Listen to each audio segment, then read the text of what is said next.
Jusqu'à 9h30 sur France Bleu Armorique, c'est Culture. Et nous voici avec Briac du podcast Spoiler.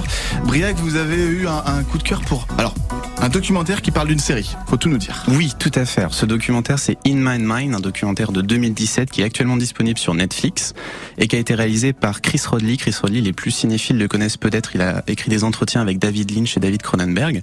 Okay. Et là, il s'agit encore d'entretiens, parce qu'il y a un entretien avec Patrick McGoohan. Qui est Patrick McGoohan? Mais qui est-ce? Oui. Eh bien, c'est le créateur du Prisonnier, série culte britannique des années 60, que vous connaissez, même si peut-être que vous ne l'avez pas vu, parce que si je vous dis, je ne suis pas un numéro, je suis un homme libre, non, ça vous dit... Daniel Balavoine. Aussi. Non, je confonds. Non. Et alors, pour resituer, donc, Le Prisonnier, fin des années 60, ça raconte l'histoire d'un agent secret qui est enlevé, qui se retrouve dans un mystérieux village où tout le monde se voit affublé d'un numéro. Lui, c'est le numéro 6. Okay. Et dans la série, il va passer son temps à essayer de résister au numéro 2 qui veut l'interroger, à essayer d'échapper au village et à essayer de découvrir l'identité du mystérieux numéro 1. Alors, pourquoi vous conseillez un documentaire sur son créateur? Pour deux raisons. D'abord, parce qu'il s'est rarement exprimé sur sa création. D'accord? Là, c'est dans les années 80. C'est une des rares fois où il a accepté de le faire. Et ensuite, parce qu'il est intéressant, parce qu'il dévoile le contraste entre les aspirations, les idéaux d'un artiste telles qu'elles sont dans son œuvre et lui, sa façon de créer. Donc les réalités de la création. Ainsi, vous avez vu peut-être avec mon résumé que Le Prisonnier, c'est une série qui questionne un peu l'autorité. On a ce héros qui s'oppose au système, qui veut affirmer son individualité, sa liberté. Or, il se trouve que la question du contrôle, c'est important pour McGoohan parce qu'il était non seulement le créateur de la série, mais également son réalisateur sur certains épisodes, scénariste sur certains épisodes et même l'interprète principal. C'est-à-dire qu'il contrôlait toute la série. Il gérait tout, le dictateur de la série. C'est ça, exactement. Et un peu le créateur omnipotent. Ouais. Et il peut même pas s'empêcher de diriger l'entretien. Pendant le film, on le voit en train de dire mets ta caméra là, fais ça, attends, on va me filmer comme ça et tout. Et donc on voit ce paradoxe un peu entre cet homme qui écrit cette série aux idéaux un peu libertaires et son besoin de contrôle pendant jusque dans l'entretien sur son œuvre. Après justement, est-ce que pour parler du contrôle, est-ce que quelqu'un qui n'est pas concerné par ça et par cette envie est pas le meilleur pour en parler? Eh ben exactement, c'est peut-être toute la question. Et d'ailleurs, je vous laisse, pour ceux qui n'ont pas vu Le Prisonnier, voir à quel point il a pu aussi penser à cet enjeu que vous soulevez, pardon.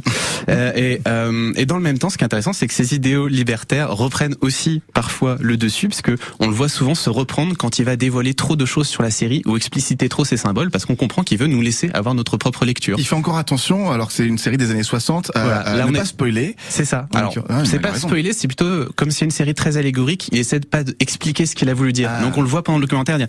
Et donc non, ça va pas, il faut qu'on fasse. Je le dis pas. Et il a même voulu garder les images pour pas qu'elles soient dévoilées. Et donc là, on voit des choses qui n'ont jamais été montrées depuis 1980. Il est cachotier quand même. C'est ça, voilà. Et il a même voulu retourner son propre documentaire parce qu'il était pas d'accord avec ce qui était montré. Et donc on voit vraiment cette angoisse d'imposer son propre sens à la série. Et c'est pour ça que je la trouve ce documentaire très intéressant de s'attarder un peu au rapport du créateur à son œuvre. Et au niveau du format documentaire, est-ce qu'on est vraiment sur de l'entretien filmé ou est-ce qu'il y a du montage, de l'extrait? Alors, il y a beaucoup de montage, parce qu'en fait, c'est un film fait en 2017 au sujet d'un entretien conduit dans les années 80. En fait, c'est 2 entretiens. Ils en ont fait un premier. Il n'était pas content. Il les a rappelés le lendemain. Il a fait revenez. On en fait un deuxième. On le recommence. Ils l'ont monté. Ils ont sorti ça pour une chaîne anglaise. Mais il n'était pas content non plus. C'est là qu'il a voulu refaire un autre truc. Et donc, c'est un nom en psychologie, ça. Je ne sais pas précisément, mais le fait de tout contrôler comme ça, c'est dingue. C'est ça. Et du coup, là, on voit enfin certaines images qu'il n'avait pas voulu qu'on voit. Alors, ça peut se voir sans avoir vu Le Prisonnier. Ça fonctionne. C'est bien situé. On sait contextualiser. Mais ce sera encore plus riche si vous avez vu cette série. Alors en plus on parlait de cadeaux de Noël, Le Prisonnier, il y a des éditions remasterisées assez récentes, ça peut être l'occasion de voir un classique de la télévision britannique. Une série britannique donc réalisée par monsieur Patrick McGoohan et ce documentaire, comment s'appelle-t-il le documentaire? In My Mind. In My Mind. Donc on rentre dans la tête du réalisateur. Exactement, c'est ça. On va rentrer un peu dans la manière de fonctionner de Patrick McGoohan. Là, c'est vraiment là on est à fond dans cette chose-là. Je sais plus comment ça s'appelle déjà le terme de on voit à l'intérieur de la mise en abîme. La mise en abîme. Merci à cette heure-ci, j'ai perdu le vocabulaire. Donc la mise en abîme sur la série Le Prisonnier, une série des années 60, série de science-fiction à la base, de toute façon. C'est ça, entre l'espionnage, la science-fiction et puis quelque chose un peu plus proche de 1984, on pourrait dire.